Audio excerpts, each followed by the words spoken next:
एक छोटे से गांव में रहने वाला लड़का विक्रम, जो कि एक आत्मविश्वासी और निराशाजनक व्यक्ति था, एक दिन एक अंधेरी रात को घर से बाहर निकल गया।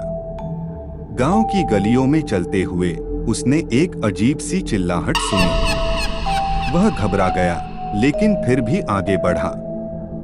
चिल्लाहट बढ़ती चली गई और विक्रम ने अपने पास कुछ आवाजों को सुना। चीखें, भीम भजक और अनजाने दरवाजे की खटखटाहट। उसके हृदय की धड़कनें तेज हो गईं। वह एक घर के पास पहुंचा और वहां से उसने एक विद्यालय की चिंगारी देखी। विक्रम के दिल ने तेजी से धड़कना शुरू किया।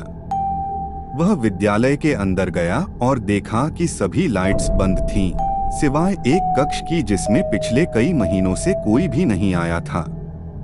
लेकिन अचानक वह दरवाजे की एक क्रीकिंग आवाज सुना। विक्रम ने धीरे से दरवाजा खोला और उसने देखा कि वहां कोई नहीं था।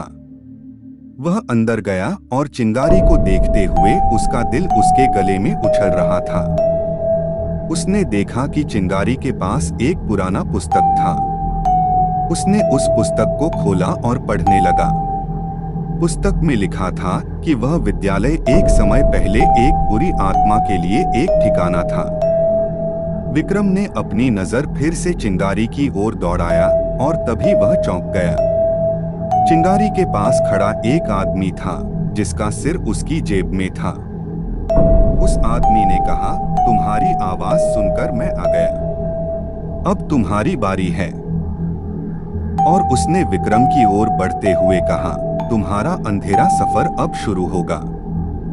विक्रम ने दौड़कर बाहर निकलने का प्रयास किया, लेकिन दरवाजे के पास एक और आदमी खड़ा था, जिसका सिर उसकी जेब में था।